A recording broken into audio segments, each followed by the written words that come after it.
Capitaine Kirk, Oui, monsieur Solo. nous entrons dans la zone 866. Nous devrons la contourner, Solo. Mais pour quelle raison? Parce que dans cette zone, on pourrait avoir la visite de Klingons, Oui, de capitaine. guerriers intorgiens, de multiples monstres de satellites, Il est impossible des créatures dangereuses, Il ne peut pas. puissants ennemis, des vendeurs d'assurance. Il est trop tard pour la contourner. Eh bien, nous devrons affronter tout cela. Capitaine, Je capitaine, n'ai pas le temps, McCoy. nous sommes suivis par des Klingons.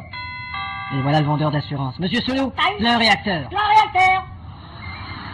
Vous croyez qu'on va s'en sortir, capitaine? Si on ne s'en sort pas à cette vitesse, je promets de sucer la bite de Spock. Vous ai entendu, capitaine. Retour à la vitesse normale, nous les avons semés. Oh, zut. Oh, excellent, c'est l'heure de dîner. On se fait livrer une pizza? Bonne idée.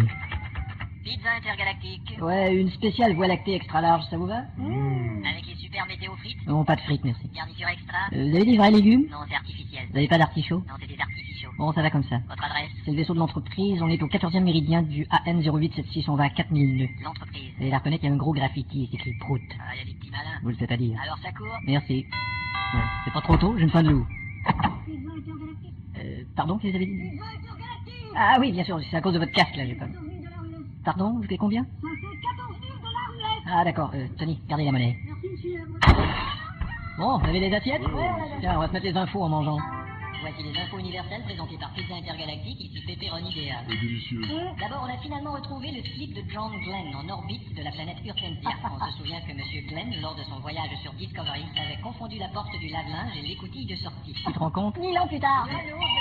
Bon, ça c'est un appel de la planète. Bon, je le mets sur écran. C'est le chef Zintorien. Il finit jamais ses phrases, faut les finir pour lui. Bonjour, capitaine. Kirk. C'est ça. Bon. Vous êtes en train de survoler. Votre zone illégalement. C'est ça.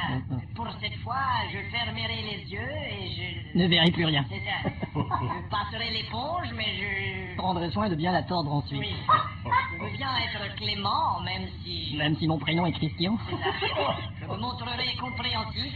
Je me montrerai. Aussi les parties. Je ne voudrais pas que ça se reproduise parce que. Parce que mes parties ne se reproduisent plus de toute façon.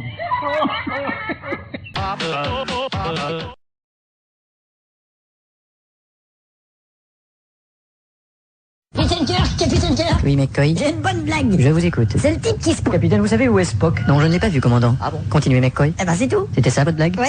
Mais c'est pas drôle. Oh, vous avez pas le sens de l'humour, tiens, je vais aller la raconter à d'autres. Hé les gars, c'est le type qui se trouve.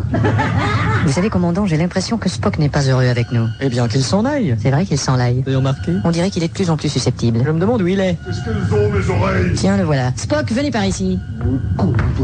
Vous ne vous plaisez plus parmi nous? Ce n'est pas ça, capitaine, mais j'ai quand même des sentiments. Curieux, je ne vous ai jamais vu comme un être organique. Ah non, alors écoutez ceci. J'ai dit organique. Ah, fait chier. Ce sont les humains qui vous déplaisent, Spock. J'avoue. Tenez, défoulez-vous verbalement sur moi en tant qu'humain en général. Mais attention, ne m'attaquez pas personnellement. Eh bien, je... Seulement en général. Il m'est inutile de... Allez-y, allez-y, tant que ce n'est pas personnel. Bon, Allez, Spock. Trouillard. Voilà, dites-moi votre opinion. Menteur. C'est très bien. Sans cervelle. Oui, voilà que ça sort. Pochetron. C'est parfait. Puant. Bien. Crétin. On y va. Petite bite. Non, j'ai dit rien de personnel. Capitaine, je crois que je vais pleurer, mais je sais pas comment. Essayez tout de même, ça vous fera du bien. J'avais une copine sur ma planète. Oh, comment s'appelait-elle? Comme moi, mais au féminin, Spockette. Comme c'est joli, et son nom de famille? Cigarette. Spocket Cigarette, mais comme c'est gentil. J'étais vulcain, elle était vulcaine. Alors vous auriez pu partir pour un Vulcain? Bon, c'est vrai, vous ne savez pas rire non plus. Putain de vie. Communication à l'écran, capitaine. Vous pouvez brancher, Solo. Capitaine Kirk, je vous suggère de ne pas vous approcher plus de notre planète, sinon vous allez y goûter. Et moi, je vous réponds que vous avez un visage qui ressemble à un trou du cul. C'est normal, car c'est effectivement mon trou du cul que je vous montre depuis tout à l'heure. Ah bon? Voici mon visage. Vous pouvez vous retourner, j'aime mieux l'autre. Je vous ai averti. Monsieur Solo, Oui, capitaine. vous pouvez m'apporter la télé? Pourquoi? Je vais me téléporter. À suivre.